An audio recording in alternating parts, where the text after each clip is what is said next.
Dictation 100 शब्द प्रति minute शुरू होगी 3 सेकंड बाद। अंग्रेजों ने हम पर थोपा, उसे लोग बड़ी शौक से अपनी दिनचर्या में शामिल कर रहे हैं। अंग्रेज तो इस देश से चले गए, पर अंग्रेजियत हावी है। जब भी हिंदी दिवस आता है, हिंदी पखवाड़ा सप्ताह का आयोजन कर हिंदी पर लंबे लंबे वक्तव्य देकर प्रतियोगिता आयोजित कर कुछ लोगों को हिंदी के नाम पर सम्मान इनाम देकर इतिश्री कर ली जाती है। यही हाल फादर्स डे, मदर्स डे का भी है।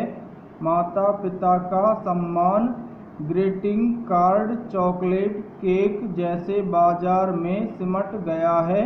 हमारे देश में भाषाई संघर्ष को कहीं जगह नहीं होनी चाहिए।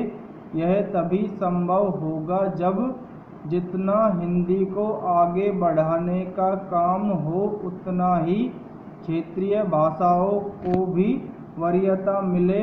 जरूरत रोजगार के अवसरों की भी है। हिंदी में व्यावसायिक शिक्षा देने वाले संस्थान भी हों। यदि हिंदी पढ़ने वालों को अंग्रेजी के विद्यार्थियों के समान ही मौका मिले तो कम से कम हम हिंदी पट्टी में तो हिंदी को जन जन की भाषा बना ही देंगे। जरूरत भाषा भेद के बजाय ज्ञान पर आधारित रोजगार देने की है। यह काम सरकारें भी करें और निजी क्षेत्र भी। देश का प्रत्येक नागरिक यह ठान ले कि वह चाहे कितनी भी भाषाएं सीखें, लेकिन हिंदी पढ़ना, लिखना व बोलना अवश्य सीखेगा, तो हम हिंदी को उसका खोया सम्मान वापस लौटा पाएंगे। इसमें संदेह नहीं कि कभी भारत जगत गुरु था, आज भी संभव है। हमें प्राचीन ज्ञान को संस्कृत के पिंजरे से बाहर लाना पड़ेगा। हिंदी के पतन का एक ही कारण है, यह संस्कृत की बैसाखियों पर टिकी है। संस्कृत तो इतिहास से चिपक कर रह गई, परिवर्तन से जुड़ने की, नए विषय नई जीवन शैली को अपनाने की तैयारी भी नहीं है। जो ज्ञान संस्कृत में समाहित है, उसी के आधार पर हिंदी साहित्य समृद्ध हुआ। आज फिर हिंदी में ज्ञान उपलब्ध ही नहीं है। नई पीढ़ी को भविष्य की तैयारी करनी होती है। संस्कृत में भविष्य नहीं है, वही तो कर्मकांड कही नींव है। आज तो अनुष्ठान भी पढ़कर कराए जाते हैं। विषय के गूढ़ अर्थों से किसी को कोई लेना देना नहीं है। नई पीढ़ी ज्ञान की भूखी है, बुद्धिमान व ऊर्जावान है। उसके समक्ष भारतीय ज्ञान उसकी भाषा में उपलब्ध नहीं है। विज्ञान है सामने, उसमें आकर्षण उपकरण एवं तकनीक है, साथ ही उसके प्रश्नों के उत्तर हैं। निश्चित ही वह पीढ़ी विज्ञान से ही जुड़ेगी। संस्कृत शोध शून्य होती जा रही है।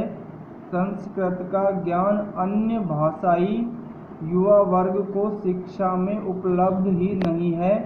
एक महत्वपूर्ण तथ्य जो हमारे नीति निर्माताओं की समझ से परे रहा है, वह यह है कि भाषा की जीवन शैली बन जाती है। भाषा विषय भी है, ज्ञान भी है और संस्कृति भी है। आज़ादी के संघर्ष में हिंदी ने दिलों में राष्ट्रों भावों की संस्कृति का निर्माण किया था, लेकिन हमारे शासकों ने अंग्रेजी संस्कृति को इतना सींचा कि हर शिक्षित वर्ग हिंदी से दूर भागने लगा। हमारी परंपराएं, उत्सव और यहाँ तक कि शब्दकोश तक नहीं बने। मदर्स डे, टीचर्स डे की तरह एक दिन का हिंदी दिवस हो गया। जिनको 365 दिन पूजा जाता था, वे सब एक दिन के भगवान बनकर रह गए। हमारी वर्णमाला का हर वर्ण एक मंत्र है। हमारा शरीर सारा पुरातन ज्ञान भंडार पुनः उपलब्ध कराएं। यह शिक्षा के माध्यम से नई पीढ़ी तक पहुँचने, जन जन तक पहुँचे। संस्कृत सरकार की गोद में ही बड़ी हो सकती है। हिंदी को घेरे से मुक्त करके स्वतंत्र भाषा की तरह ज्ञान गंगा के रूप में ही अभियान चलाना पड़ेगा। संस्कृत तो नए युग में उपयोगी तभी होगी जब इसमें निहित ज्ञान आज के विषयों में उपलब्ध होगा। समयानुसार शोध कार्य विषय निष्ठा के साथ किए जाएं।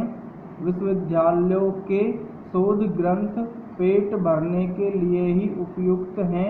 भारत को पुनः विश्व गुरु बनाने में सक्षम नहीं है। सारे विश्वविद्यालय आज भी समय भाष्य के रूप में ही वेद पढ़ा रहे हैं। इनमें ज्ञान का गुरुत्व प्रकट करने का प्रयास ही आज की आवश्यकता है। हमारे देश में ज्ञान की परिभाषा है एको ज्ञानम, ज्ञानम विविधम, ज्ञानम विज्ञानम। सभी प्राणियों में एक ही ब्रह्म आत्मा है, इसको जानना ज्ञान है। इस एक से विश्व कैसे बनता है, इसको जानना विज्ञान है। आज ज्ञान शिक्षा से बाहर हो गया है। विज्ञान हमारे जीवन का खोया हुआ आधार बन गया है। जिस अन्न को ब्रह्म कहा वह विज्ञान द्वारा विष बन गया। भवन निर्माण जलवायु के विपरीत कष्टकारक बन गया। किसी डॉक्टर को नहीं मालूम कि प्रत्येक प्राणी के 3 शरीर हैं। जो विश्व का पिता है सूर्य, वह फादर्स डे में सिमट गया। जो गुरु मोक्ष तक साथ रहता है वह टीचर बनकर हर साल बदल जाता है। सूचनाओं और जानकारियों को ज्ञान मान लिया। प्रज्ञा पुरुष तो अब पैदा ही नहीं होंगे।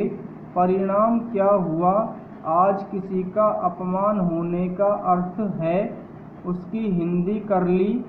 कोस कोस पर पानी और वाणी के बदलाव। हमारे देश में भाषाओं का समृद्ध इतिहास रहा है। हर भाषा में ज्ञान के साथ ही संस्कृति की विशिष्टता जुड़ी होती है। भाषा ही सामूहिक स्मृति और ज्ञान को जीवित रखने का सबसे बड़ा माध्यम है। इसीलिए कोई भाषा लुप्त होती है तो उससे जुड़े समूह का ज्ञान भी लुप्त हो जाता है, और कोई भाषा समृद्ध होने लगे तो उससे जुड़े समूह का ज्ञान भी समृद्ध होता जाता है। समय के साथ परिवर्तन हर क्षेत्र में होते हैं। भारत भी हिंदुस्तान कहा गया। हिंदी हमारी भाषा बनी। समय के साथ नाम बदल गया। आज इंडिया दैट इज भारत कहने लगे हैं। हिंदी का यह हाल हो गया। हमें हिंदी बोलकर गर्व नहीं होता। आज भी अंग्रेजी के आगे इसकी द्वितीय श्रेणी की स्थिति है। बीमार दिखाई पड़ती है। इसका एक कारण तो इसकी पितृ संस्था संस्कृत का सिमट जाना है। संस्कृत अब शिक्षण संस्थाओं एवं संस्कृतज्ञों तक टिकी हुई है। भाषाओं में अवसर हो गई। आम आदमी से कोई नाता रिश्ता नहीं रह गया। देवताओं की भाषा बन गई। इसकी मार हिंदी को झेलनी पड़ी है। देश की सारी पुरा ज्ञान संपदा भी संस्कृत के साथ सिमट गई। संस्कृति का मुख्य आधार ही खिसक गया। कहावतों और मुहावरों के अध्याय तो शायद शिक्षकों तक ही नहीं पहुंच रहे। सबके सब कच्चे रह गए। संस्कृत को देश की सबसे प्राचीन भाषा माना जाता है और यह भी तथ्य है कि हिंदी का जन्म संस्कृत की कोख से ही हुआ है। रामायण महाभारत जैसे ग्रंथ और व्याकरण आदि संस्कृत के दौर की उपलब्धि हैं। समाप्त करें।